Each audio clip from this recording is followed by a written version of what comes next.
بھائی بولو آپ، بھائی سب مل کے بولو کہ جبرائیل فرشی ہے یا عرشی ہے؟ عرشی ہے. اب اس بات کا گواہ رہیے گا. اچھا فرشی نہیں ہے وہ عرشی ہے. اچھا جبرائیل نوری ہے یا خاکی ہے؟ اچھا سب کہہ رہے ہو نا. اب ذمہ دار ہو اپنے جملوں کے کہ جبرائیل عرشی ہے اور جبرائیل نوری ہے. اچھا اب یہ بھی بیان کر دو کہ جبرائیل بشر ہے یا فرشتہ ہے؟ فرشتہ ہے. لیکن قرآن تو بشر کہہ رہا ہے، تو پھر مانتے کیوں نہیں بشر؟ بھئی قرآن کے الفاظ ہیں اور قرآن کی زیر و زبر کا انکار کرنا یہ تو کفر ہے. یہ ہم نہیں وہ زیادہ کہتے ہیں کہ ہمارے لیے قرآن کافی ہے. اب جن کے لیے قرآن کافی ہے نا سو قرآن کی کہانی سنتے چلو ہم سے ذرا. ٹھیک بھائی انکار کرتے ہیں نا بشریت کا، تو سوال کرنا ہے کہ جبرائیل فرشتہ ہے یا بشر؟ تو سب کہیں گے جناب فرشتہ ہے، فرشتہ ہے، سید الملائکہ ہے، فرشتوں کا سردار ہے. تو میں کہوں گا جناب قرآن تو بشر کہہ رہا ہے کہ وہ بشر کی مثل ہے، تو مانتے کیوں نہیں؟ قرآن کا انکار کیوں کرتے ہو؟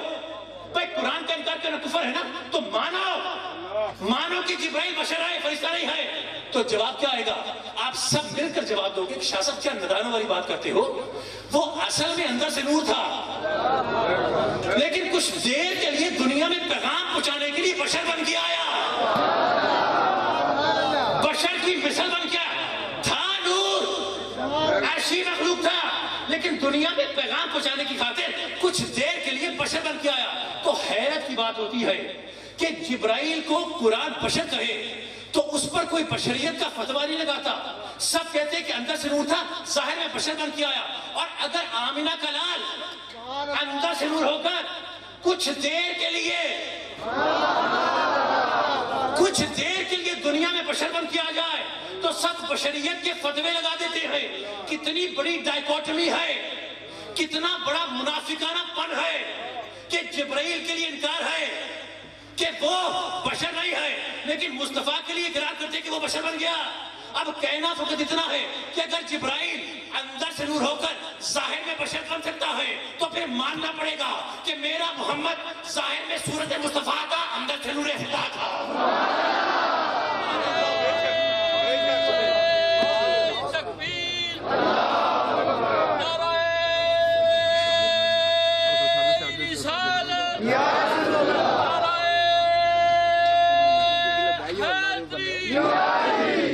کتنی بڑی دوگلا پر ہے کہ جبرائیل کو قرآن بشر کی مثل کہہ دے تو اس کو کوئی بشر نہیں کہتا، نہ بشریت کے فتوے لگاتا ہے، نہ اسے کو بشر کی مثل کہتا ہے. لیکن اگر میرے محمد مصطفیٰ کو قرآن کہیں پر کہہ دے کہ بشر کی مثل ہے تو فوراً بشریت کے فتوے لگ جاتے ہیں. ماننا پڑے گا کہ اگر جبرائیل ظاہر میں بشر ہو کر اندر سے نور ہو سکتا ہے تو پھر میرا محمد ظاہر میں صورت مصطفیٰ تھا، اندر سے نور خدا تھا.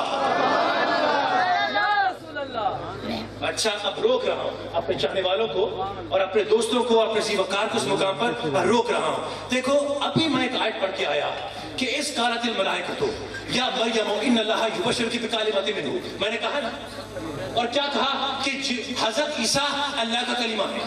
یہ کہا نا، میں نہیں کہہ رہا، قرآن کہہ رہا ہے. جاؤ جا کے کھول کے دیکھ لینا قرآن. یہ قرآن کے الفاظ ہیں کہ خدا نے عیسیٰ کو اپنا کلمہ کہا. کیا کہا؟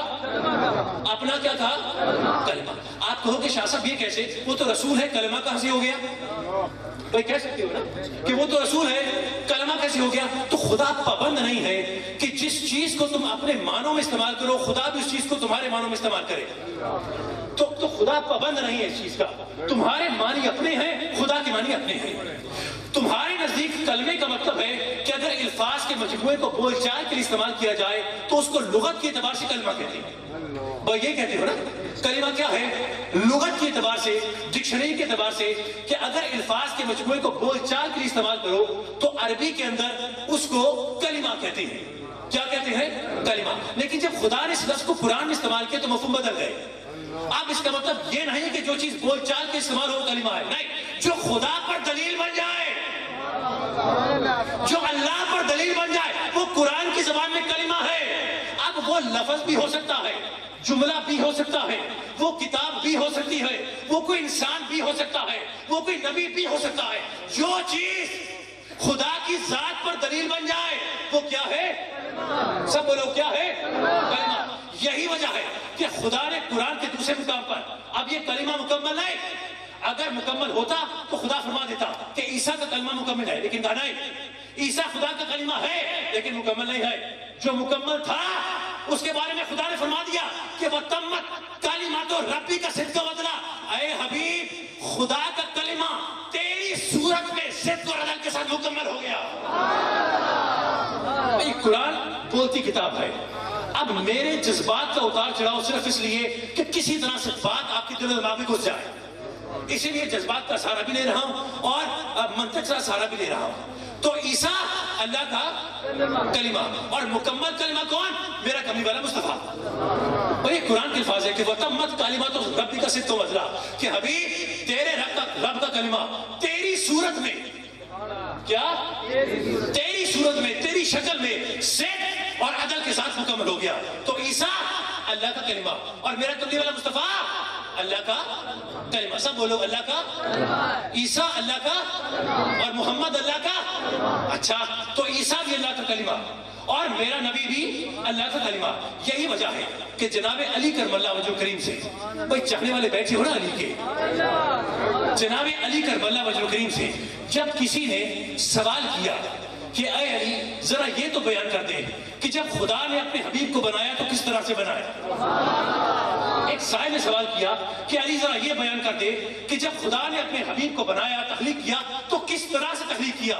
اور میرے علی نے اتنا بے ساختہ جواب دیا کہ ایسا محسوس ہونے لگا صاحب کو کہ جیسے تخلیق محمد کو علی اپنی آنکھ سے دیکھ رہے تھے، ایسا محسوس ہونے لگا۔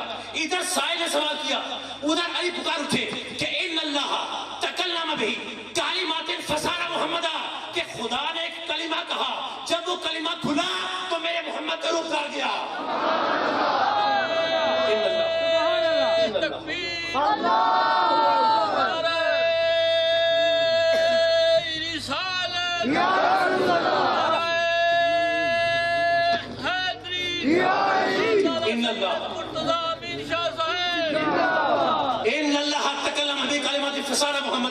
خدا نے ایک کلمہ کہا، جب وہ کلمہ کھلا تو میرے محمد کا روح دھر گیا، حضور کی شکل اختیار کر لی، تو ثابت ہوا کہ میرا نبی اللہ کا، میرا نبی اللہ کا، بھائی بہت توجہ چاہیے، میں جملہ کہنے لگا ہوں، میرا نبی اللہ کا، عیسیٰ بھی اللہ کا کلمہ اور میرا محمد بھی اللہ کا کلمہ۔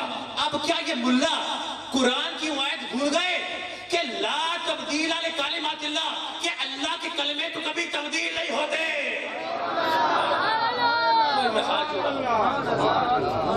محمد ہے اللہ کا کلمہ اور خدا نے فرمایا کہ لا تبدیل لکلمات اللہ، کہ اللہ کے کلمے کبھی تبدیل نہیں ہوتے۔ بھائی تبدیلی کیا ہے؟ صبح سے شام ہو جائے تبدیلی ہے، شام سے رات ہو جائے تبدیلی ہے، رات سے صبح ہو جائے تبدیلی ہے، بچپن سے جوانی آئے تبدیلی ہے، جوانی سے بڑھاپا آئے تبدیلی ہے، بڑھاپے سے موت آئے تبدیلی ہے، بیماری سے صحت تبدیلی، صحت سے بیماری تبدیلی، خوشبو سے بدبو تبدیلی، بدبو سے خوشبو تبدیلی۔ تو تبدیلی وہ کہ جس میں حرکت ہے، تبدیلی وہ کہ جس میں تغیر ہے، تبدیلی وہ کہ جس میں حادثہ ہے۔ اور اگر محمد اللہ کا کلمہ ہے تو خدا نے فرمایا کہ لا تبدیل لکلمات اللہ، میرا کلمہ کبھی تبدیل نہیں ہوتا، یعنی میرا محمد جیسے کل زندہ تھا ویسے آج زندہ ہے، قیامت تک زندہ ہے۔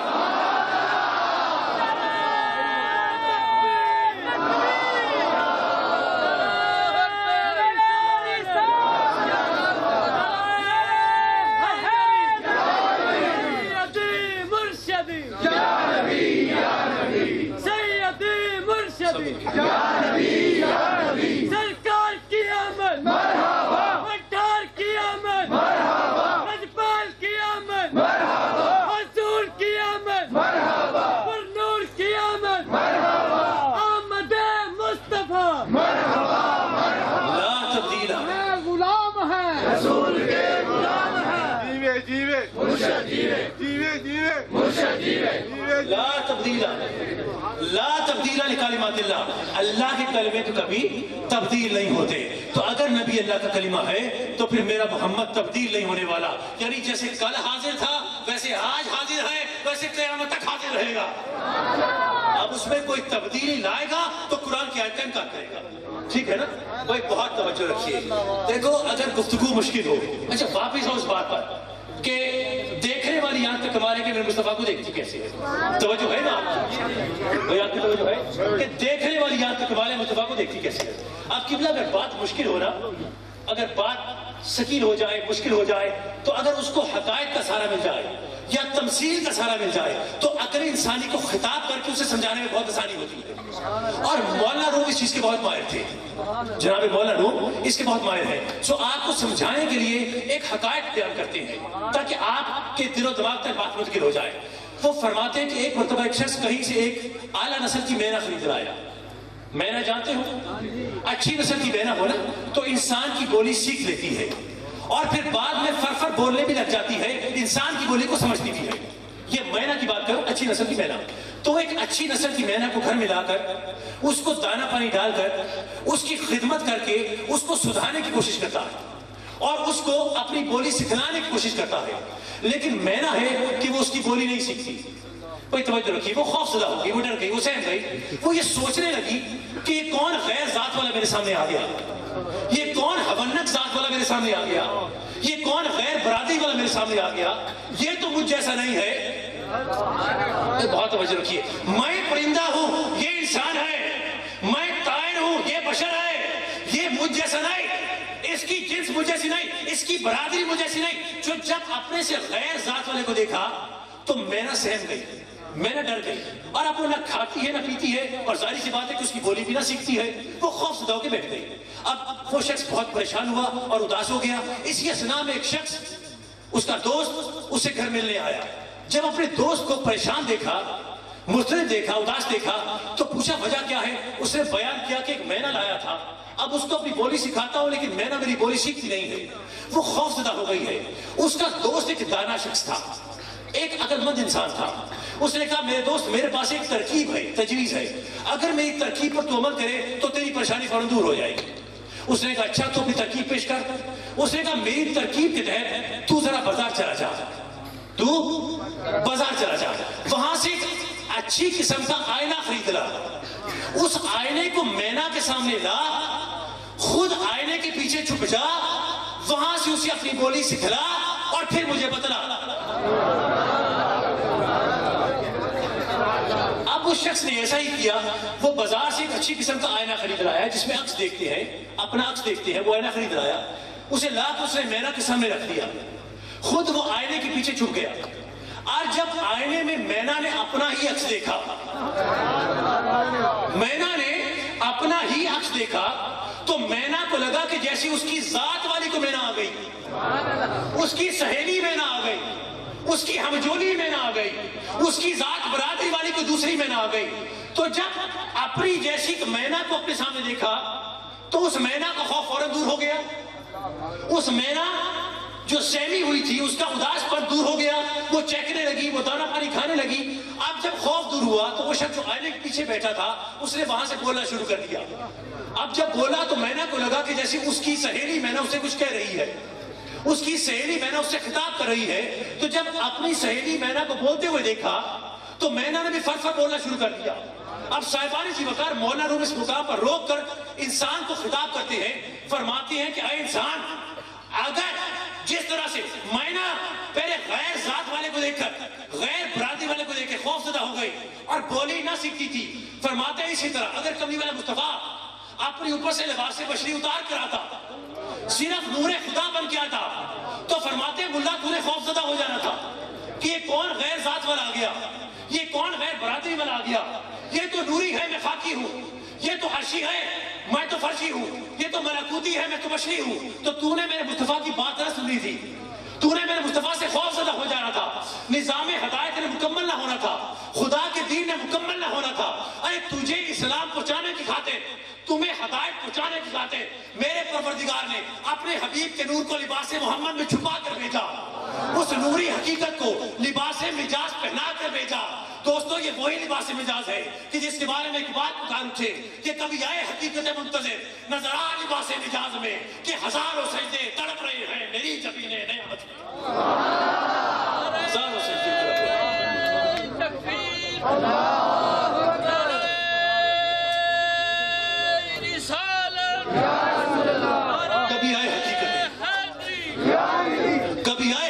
منتظر توجہ ہے آپ کی؟ اب یہ آپ کے مزاج کے لیے میں نے سغائب رپورٹ کیا ہے. کبھی آئے حقیقت منتظر نظر آ لباس مجاز میں کہ ہزاروں سجدے تڑپ رہے ہیں میری جبین نیاز میں. اقبال کہتا ہے یا رسول اللہ وہ وقت کب آئے گا کہ جب آپ کا حبیب آپ کو مقام محمود پر بٹھائے گا اور اس وقت دیدار عام ہوگا, کیونکہ یا رسول اللہ دنیا میں تو ہم پابند شریعہ رہے, پابند سلاسل رہے, اس لیے آپ کے سامنے کبھی حضوری کا سجدہ نہ کر سکے. یا رسول اللہ وقت کب آئے گا کہ جب آپ کا خدا آپ کو اپنے مقام محمود پر بٹھائے گا, کیونکہ ہزاروں سجدے ہیں جو ہماری پیشانیوں میں تڑپتے ہیں, ہزاروں سجدے ہیں جو ہمارے سینوں میں مچلتے ہیں, صرف آپ کو دیدار حضوری کرنے کے لیے ترستے رہے. یا رسول اللہ وقت کب آئے گا؟ قبلہ حضرت خطیب الاسلام صاحبزادہ سید فیض الحسن شاہ صاحب رحمۃ اللہ تعالیٰ, وہ میرے جد امجد بھی ہیں, میرے پیر بزرگوار بھی ہیں.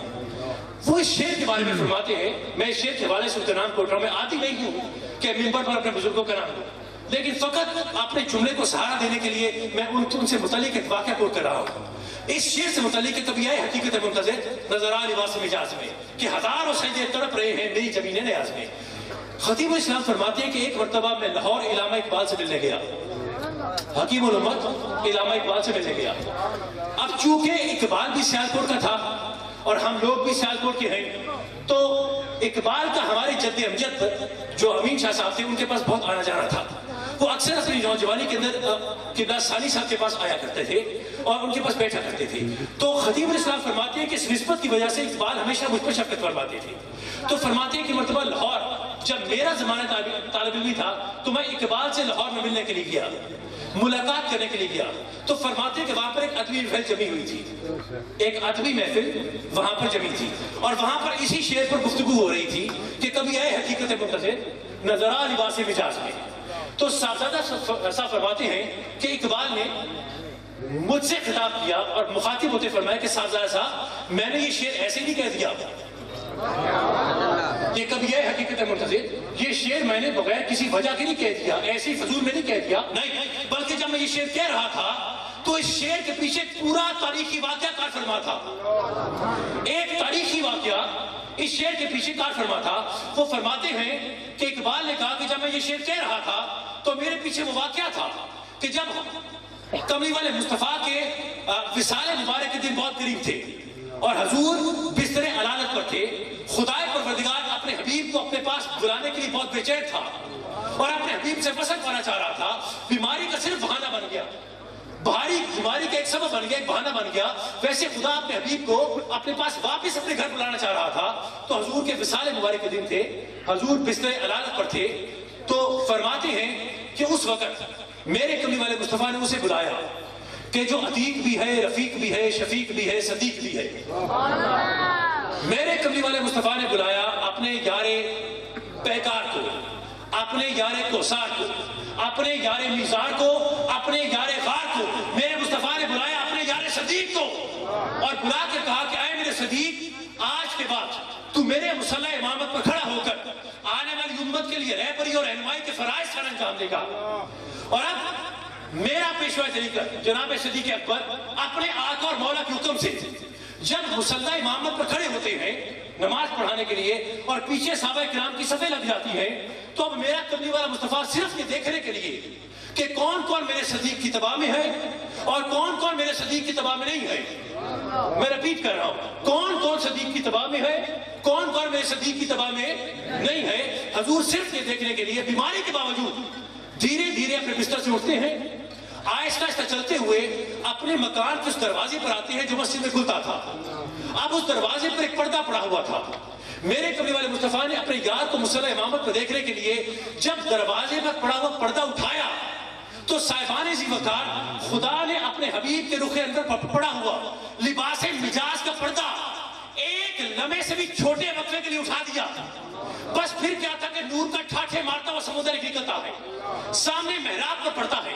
جب وہاں سے شنائیں منعکس ہوتی ہیں تو اصحاب کرام گھبرا کر دیکھتے ہیں کہ یہ انوار و تجلیات کی برسات کہاں سے ہو رہی ہے. جب یہ دیکھا کہ رخ انور مصطفیٰ سے آ رہی ہے تو تمام اصحاب کرام ایک ایڑی پر گھوم کر کعبے کو چھوڑتے ہیں, مصطفیٰ کے چہرے کو قبلہ بناتے ہیں اور زبانیں ہاتھ پکارتے ہیں کہ یا رسول اللہ شوق تیرا اگر نہ ہو میرے نماز قائم نہ ہو. سجود بھی حجاب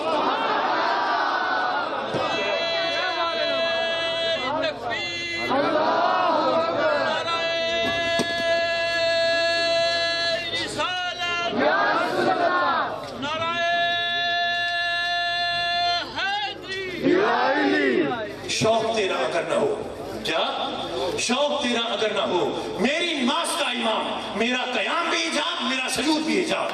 ملا سے پوچھو تو کہتا ہے کہ اگر نماز میں مصطفیٰ کا خیال آ جائے تو نماز باطل ہو جاتی ہے، شرک ہو جاتا ہے۔ اقبال کہتے ہیں ارے بدبخت، جس نماز میں میرے کملی والے مصطفیٰ کا خیال نہیں ہے، اس کا قیام بھی حجاب ہے، اس کا رکوع بھی حجاب ہے، وہ سب حجاب ہے۔ وہ ایک پڑھتا ہے، سب کچھ ہو سکتا ہے، پر وہ نماز نہیں ہے جس میں میرے کملی والے مصطفیٰ کا خیال نہیں ہے، حضور کا تصور نہیں ہے۔ صاحبانی سی بکار آج افسوس ہوتا ہے، خدا کی قسم افسوس ہوتا ہے کہ آج مجھے کملی والے مصطفیٰ کا ذکر کرنے کے لیے، آپ کو ذکر سے آشنا کرانے کے لیے، مصطفیٰ کی نعت پیش کرنے کے لیے آج مجھے حدیثوں کا، حقائقوں کا، تمثیلوں کا سہارا لینا پڑ رہا ہے۔ خدا کی قسم اس سے افسوسناک بات کیا ہو سکتی ہے کہ مجھے مصطفیٰ کا ذکر کرنے کے لیے آج آپ کے عقلوں کو جھنجھوڑنا پڑ رہا ہے، دلیلوں کا، حقائقوں کا، حدیثوں کا، آیتوں کا سہارا لینا پڑ رہا ہے۔ حالانکہ یہ وہ مقام ہے کہ جس کو عقل کی کسوٹی پر نہیں پرکھا جا سکتا، اس کو فقط دل سے محسوس کیا جا سکتا ہے۔ زمانہ عقل کو سمجھا ہوئے مشرے راہ، کسے خبر کے جنوب بھی ہے صاحب اندرا۔ یہ مقام خدا کی قسم کبھی عقل کی کسوٹی پر نہیں پرکھا جا سکتا، اس کو دل سے محسوس کیا جاتا ہے۔ اور اس بات کو میرا نوجوان طبقہ پلے باندھ لے کہ جس طرح سنار کے ترازو پر لوہا نہیں تلتا، ایسے عقل کے